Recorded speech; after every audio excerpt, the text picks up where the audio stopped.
Hello everyone and welcome back to All About Steph 1 with me, Steph, and today I am going to be ranking the teammate pairings for the 2021 season in terms of how much they will beef. So we're talking, will they crash on track? Will they beef off track? Is there going to be any physical contact or car contact? Enough said, let's get straight into it. And in 10th position, we have the Alfa Romeo boys. We have Kimi Raikkonen and Antonio Giovinazzi. If you guys think these two are going to beef on track, you're wrong. I wasn't expecting them to be such a healthy pairing, and I think they've got a lot of respect on track and a lot of respect off the track. They're the bestest of friends. Kimi's so cool. Antonio Giovinazzi's not quite at his level, so there's not going to be many opportunities for them to crash into each other. Kimi on the track is very cool and collected. I don't think there are going to be many opportunities for him to start kicking off with someone, let alone his teammate, who he seems to have a good relationship with. So yeah, I'm not really expecting any sparks to be flying between these two this year. In 9th position, we have the Mercedes boys of Lewis Hamilton and Valtteri Bottas. I really don't think these two are going to clash at all. After the tumultuous few years with Nico Rosberg and Lewis Hamilton at Mercedes, I think Lewis and Mercedes both want to avoid that happening again with a teammate, and that kind of makes Bottas perfect for the team because he doesn't really cause much of a stir. I don't think it's much of a surprise that both of the bottom choices contain a Finn. These guys don't talk much and they're very reserved, so yeah, I'm going to put those two teams at the bottom. And I think those were fairly easy, but we're going to get a bit more difficult now because I think there could be some difficult intra-team dynamics when we go up to number 8, which is Williams. This is going to be the second year that Nicholas Latifi and George Russell are partnered with each other, and I think that Nicholas Latifi is going to be out for blood.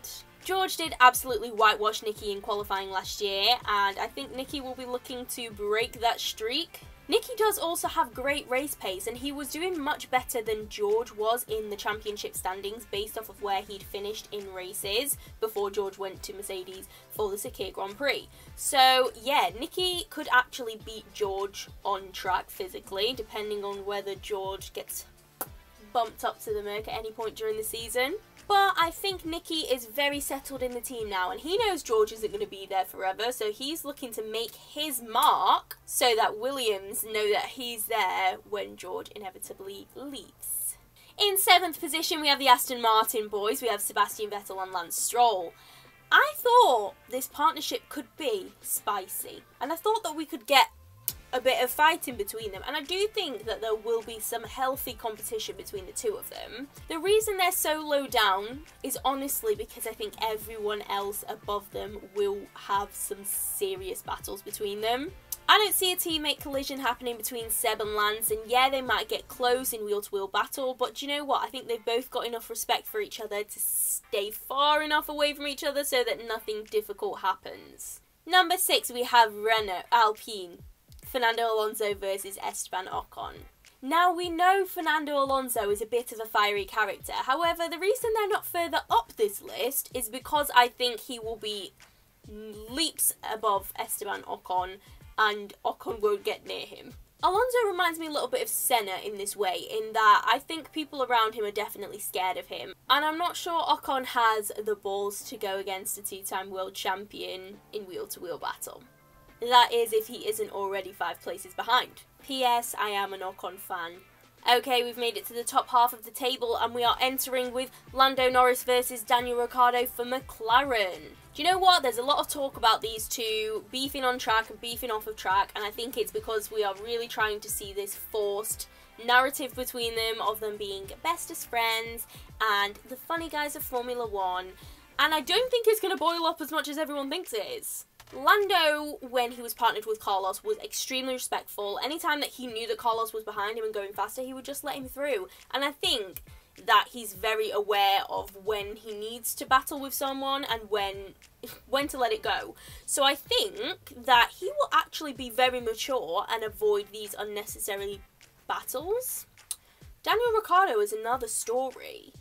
We know he's the honey badger, we know he's the last of the late breakers, we know when he's coming through the pack, it's overtake city. However, I also think that he knows when to fight and when not to fight, and I think that McLaren will be very, very clear to the team as to when they are to fight and when they're not to fight. We could end up with a couple of incidents and it wouldn't surprise me, but honestly, I don't think they're going to be the team with the most difficult teammate rivalry to deal with. Number 4, Pierre Gasly versus Yuki Sonoda. This AlphaTauri lineup is spicy. You've got the scorned driver, and you've got the driver that wants to prove himself. I don't think that's a very good combination. I think we could end up with sparks with these bulls that are going head to head. Honestly, Pierre is in his absolute element in that AlphaTauri at the minute, and I think he knows exactly what he wants from that car, and he knows exactly what he wants out of his season. So I've got high hopes for Pierre.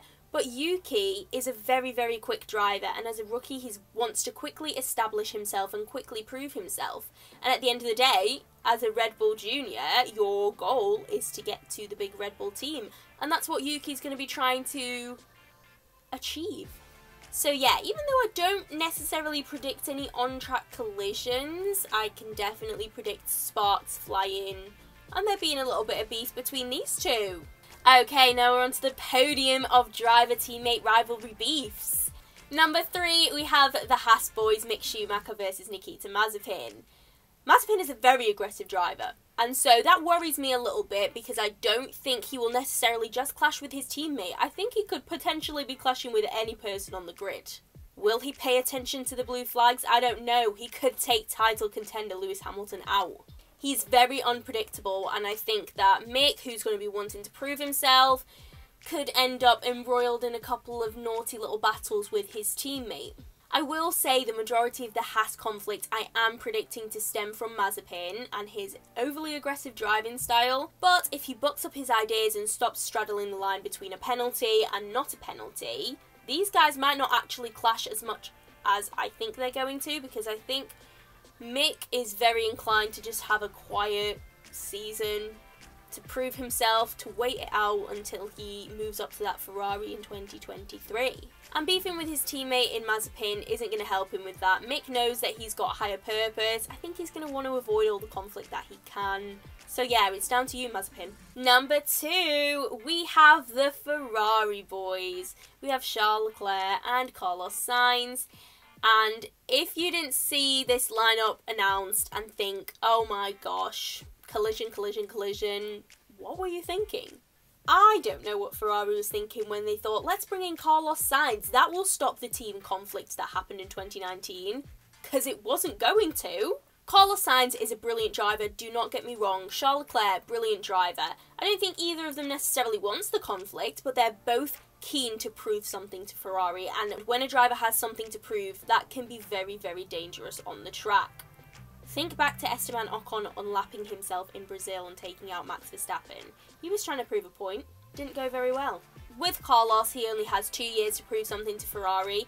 Even if he proves something, I honestly don't think they'll keep him on, but he is going to be wanting to do the best that he can, and if he can beat Charles Leclerc, that's all the better for him. Charles knows that he's the future of Ferrari, and yes, they have tons of FDA drivers, but Leclerc is going to be at that team for a long, long time. And his 4-5-year contract is evidence of the fact that Ferrari believes in him, and he's going to be with them for a long time.